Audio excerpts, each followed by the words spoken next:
की राजनीति खत्म हो। सत्ता न होगी खून से लथपथ, शासन प्रशस्त करेगा न्याय पथ, बहुमत न बने शासक का उदंड रथ, कर शपथ, कर शपथ, कर शपथ। আমি মমতা ব্যানার্জি ঈশ্বরের নামে শপথ করিতেছি যে বিধি দ্বারা স্থাপিত ভারতের সংবিধানের প্রতি আমি অকৃত্রিম নিষ্ঠা ও আনুগত্য পোষণ করিব। আমি ভারতের সার্বভৌমত্ব ও অখণ্ডতা রক্ষা করিব। পশ্চিমবঙ্গ রাজ্যের মুখ্যমন্ত্রী রূপে আমার কর্তব্যসমূহ নিষ্ঠাপূর্বক এবং বিবেকসম্মতভাবে নির্বাহ করিব।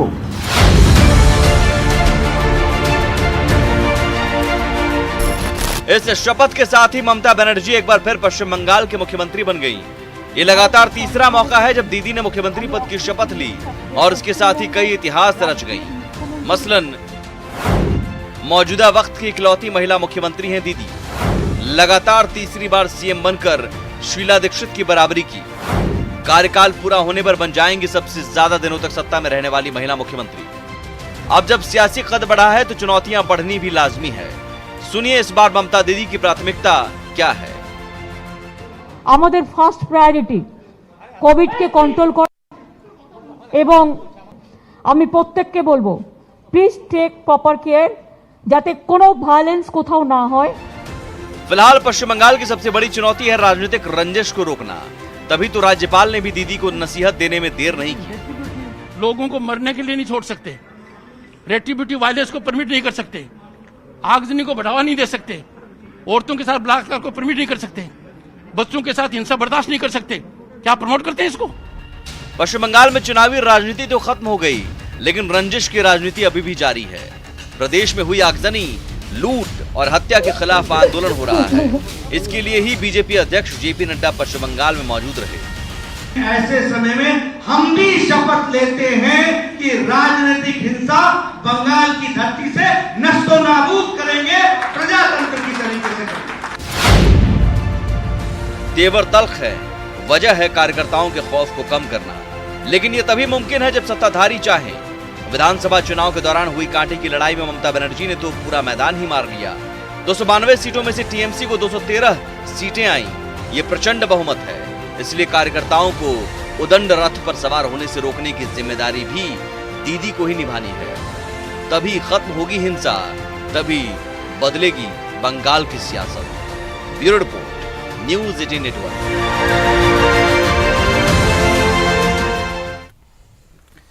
कोरोना की जानलेवा लहर के बीच गहलोत कैबिनेट की बैठक पर सबकी निगाहें टिकी हैं। माना जा रहा है कोरोना की चेन तोड़ने के लिए संपूर्ण लॉकडाउन पर विचार हो सकता है।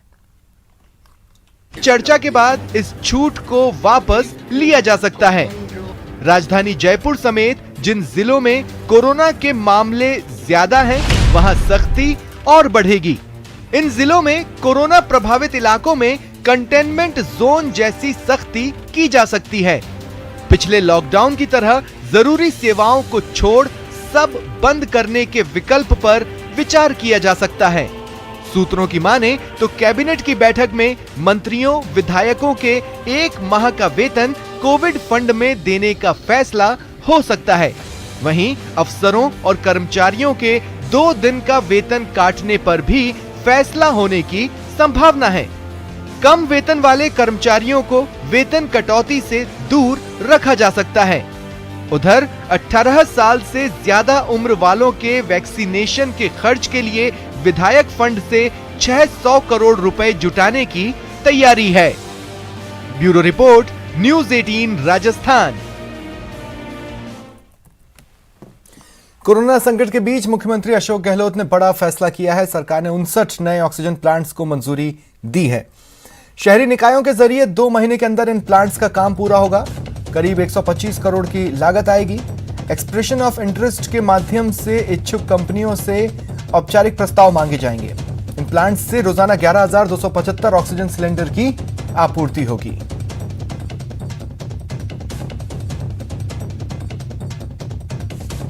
और अब जान लीजिए कि नए ऑक्सीजन प्लांट कहां कहां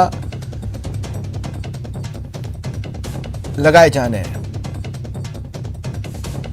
जयपुर, अजमेर, बीकानेर, भरतपुर, कोटा, उदयपुर, जोधपुर, किशनगढ़, ब्यावर, अलवर, भिवाड़ी, बाड़मेर, बालोतरा, बांसवाड़ा, भीलवाड़ा, चित्तौड़गढ़, जैसलमेर, प्रतापगढ़, दौसा, टोंक, धौलपुर, मकराना, झालावाड़, राजसमंद, झालरापाटन, सुजानगढ़, जालौर, गंगानगर, झुंझुनू, पाली, Nagaur, Hanumangarh, Sikar, Sirohi, Nimbahera, Ratangarh, Sardarshahar, Nawalgarh, Merta city, Fatehpur Deoli, Suratgarh, Pipar city, Shahpura, Ringas, Pilani, Bamanwas, Sumerpur, Kuchaman city, Sojat city, Bhinmal, Niwai, Kekri, Phalodi, Kotputli, Abu road और नाथद्वारा।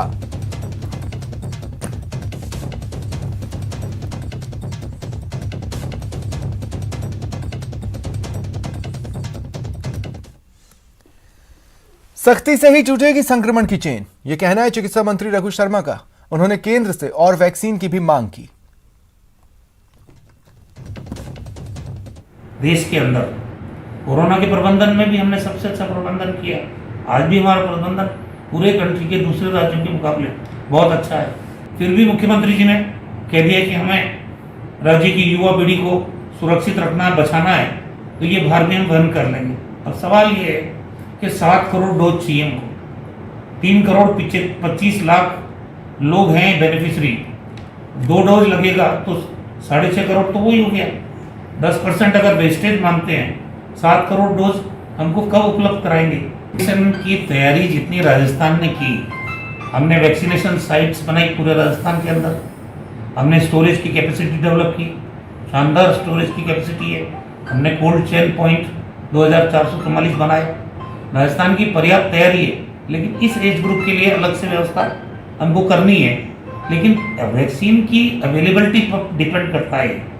अगर हमारे को भारत सरकार इंश्योर करवा दे सीरम इंस्टीट्यूट से कि हमने जितनी डोजेज मांगी है उतनी डोजेज वो टाइमली हमको दे देंगे, तो अलग से व्यवस्था भी कर लेंगे, कोई दिक्कत नहीं है इसमें। अब जब उसमें कोई वैक्सीनेट होता है, उसके बाद जो सर्टिफिकेट निकलता है, हम प्रधानमंत्री जी की फोटो, तो भाई एक बात बताओ, जब आप खर्चा सारा राज्यों के माथे डाल रहे हो तो फिर आप अपनी फोटो तो कम से कम उसमें मत डालें। दो जन अनुशासन पखवाड़ा है, ये सख्ती के बाद में मुझे लगता है कि कोरोना की चेन टूटेगी आने वाले 3-4 दिन में, और मृत्यु के केसेस भी कम होंगे। हमने जो विशेषज्ञ चिकित्सकों का दल बनाया वो भी कुछ नहीं कर पा रहे हैं, पूरे देश के पैमाने पर कोई भी ये नहीं कर पा रहा इसका पीक कब आएगा। लेकिन हम ये मानते हैं कि ये जो रेड अलर्ट जन अनुशासन पखवाड़ा है, इसके दौर में जो सख्ती होगी ये एक करीब करीब लॉकडाउन जैसा ही है। तो हमें उम्मीद है कि बढ़ते हुए जो संक्रमण के केसेस हैं उसको गिरावट आएगी। मीडिया की भूमिका बड़ी भूमिका है, उनसे जो रिक्वेस्ट की है, आह्वान किया है, वो राज्य के आम और आवाम के हित में ही किया है, क्योंकि इस संक्रमण की चैन टूटनी चाहिए, राजस्थान सुरक्षित रहना चाहिए। और राजस्थान के लोगों को हम तभी सुरक्षित रख सकते हैं जब सरकार भी, आम जनता भी, मीडिया भी सब एक फ्रंट पे इस कोरोना महामारी से अपना एक लड़ाई लड़े। देश भर में कोरोना वायरस की रफ्तार थमने का नाम नहीं ले रही, साथ ही मौतों का आंकड़ा भी रिकॉर्ड तोड़ बढ़ रहा है। हालांकि संकट में थोड़ी राहत की बात यह है कि रोजाना नए मामलों के मुकाबले रिकवरी रेट रिकॉर्ड रूप से सुधर रहा है। लापरवाही बिल्कुल नहीं, बेवजह बाहर बिल्कुल नहीं, क्योंकि कोरोना की चेन तोड़ना जरूरी।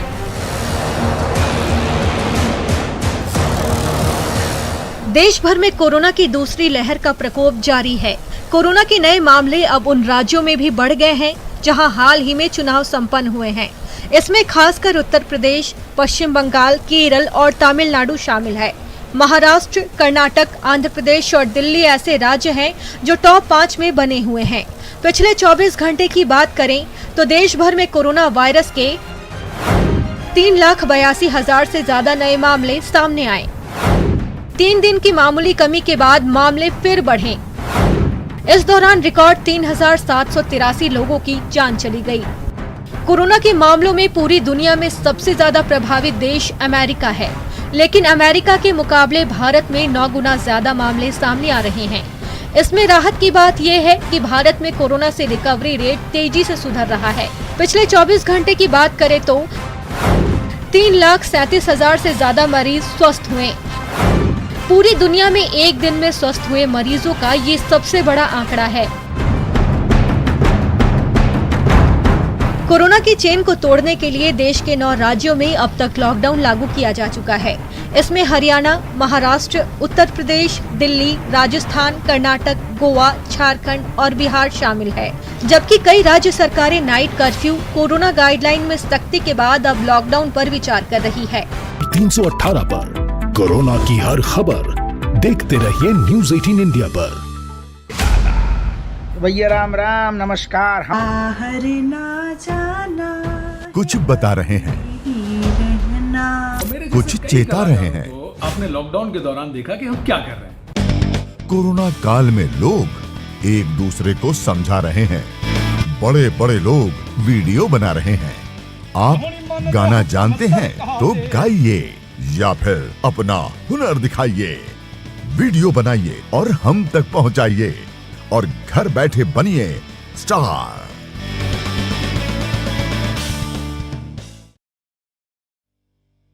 न्यूज़ 18 इंडिया आपका पसंदीदा नेशनल न्यूज चैनल उपलब्ध है डिश टीवी के चैनल नंबर 663 और D2H के चैनल नंबर 306 पर। कोरोना की हर खबर देखते रहिए न्यूज़ 18 इंडिया पर। अहम है विचार सरकार के फैसलों पर। लोगों का रेजिस्टेंस सड़कों पर। जरूरी है खरी बात, हर किसी की भागीदारी पर। आप जो और सवाल उठाने से ही मिल पाएगा जवाब। उनकी चिंताएं किस तरह की? आप जब हर कोई अपनी जान बचा रहा है, कोरोना की वजह से घर में वक्त बिता रहा है, ठीक ऐसे वक्त में एक शिक्षक इंसानियत का फर्ज निभा रहा है। अपने ऑटो को एम्बुलेंस बनाकर जरूरतमंदों की फ्री में सेवा कर रहा है।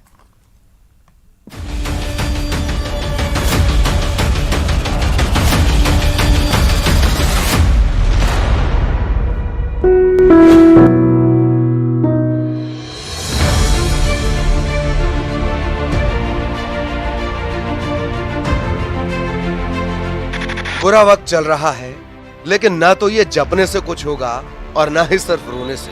कुछ करना होगा, जो बन पड़े वही, और यही तो ये कर रहे हैं।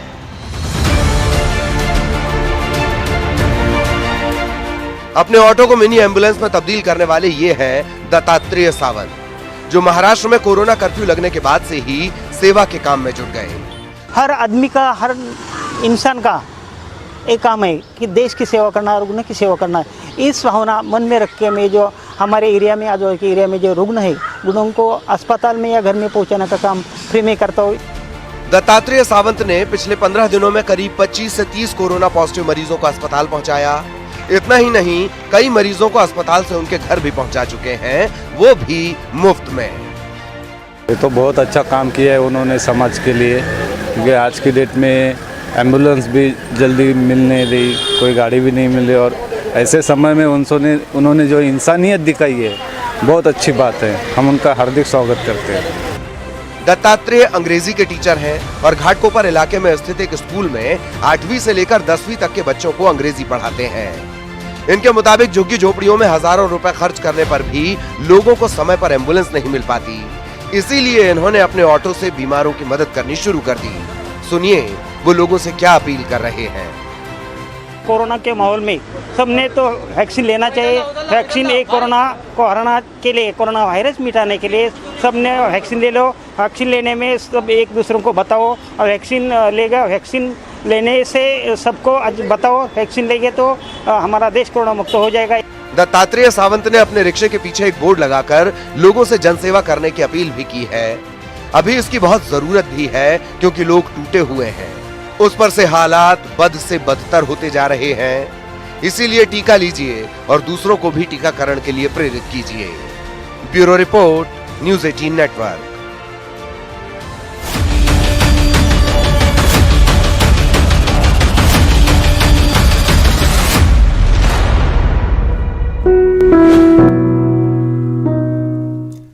महामारी की आपदा को जहां कई लोगों ने लूट का अवसर बना लिया, वहीं कई लोग ऐसे भी हैं जो इस संकट काल में मानवता की मिसाल कायम कर रहे हैं। सेवा जिनका कर्म है, इंसानियत ही धर्म है, इनके रहते सांसें नहीं थमेंगी, ये है तो नब्ज नहीं रुकेगी। मानवता ही इनका ईमान, कलयुग के हनुमान। कोरोना के विनाशकारी वार से देश प्रदेश में हाहाकार है। वायरस की बेकाबू रफ्तार ने सबको लाचार कर दिया है। हर तरफ दहशत और निराशा है। लेकिन क्यों निराश हुआ जाए जब समाज में इमरान जैसे इंसान हैं, जिनके लिए ना किसी जाति का मतलब है, ना मजहब का बंधन है। उनके लिए तो बस उनका ईमान और धर्म है इंसानियत की सेवा। तभी तो दिन रात का चैन कुर्बान कर हथेली पर जान लिए वो बांट रहे हैं संजीवनी।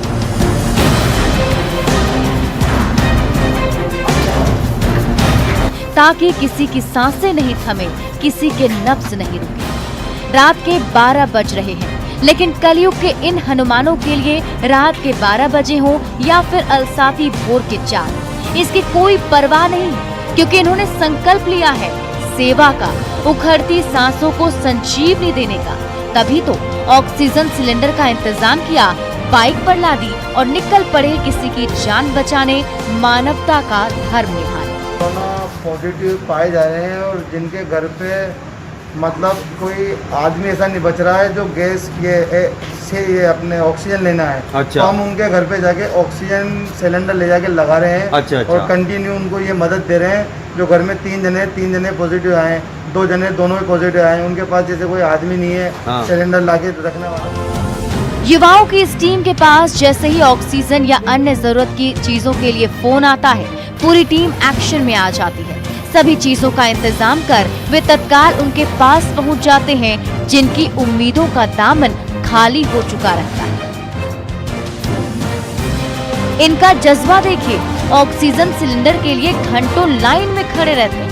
ऑक्सीजन के ऊपर लगाने का सिस्टम आता है, कोटा में कहीं नहीं मिल रहा। हम बूंदी से 12 से जैसे भी हमारे पास इंतजाम हो रहा है, हम वो लाकर लोगों तक पहुंचा रहे हैं। हमारी पूरी टीम इसमें जुटी हुई है, कंटिन्यू हम वर्क कर रहे हैं और लोगों की मदद कर रहे हैं। आंखों से दिखाई तक नहीं देने वाले इस वायरस के वार ने तो अपनों को अपनों से दूर कर दिया। बाप को बेटा तो भाई को भाई नहीं पहचान रहा। ऐसे में युवाओं की टीम अपने पराये का भेद किए बिना बस दिन रात मानवता की सेवा में जुटी है। कलयुग के इन हनुमानों को न्यूज़ 18 भी सलाम करता है। न्यूज़ 18 के लिए कोटा से शाकिर अली की रिपोर्ट। और अब टॉप 10 क्राइम। जोधपुर में एक महिला ने अपने 2 मासूम बेटों की हत्या करने के बाद खुदकुशी कर ली। महिला के परिवार ने दहेज प्रताड़ना का आरोप लगाया। डूंगरपुर में एक प्रेमी युगल ने फांसी लगाकर आत्महत्या कर ली। कारणों का खुलासा नहीं हुआ है, पुलिस जांच कर रही है। भीलवाड़ा में पिता की मौत पर शमशान घाट में अस्थियां एकत्रित करने गए 3 भाई आपस में भिड़ गए।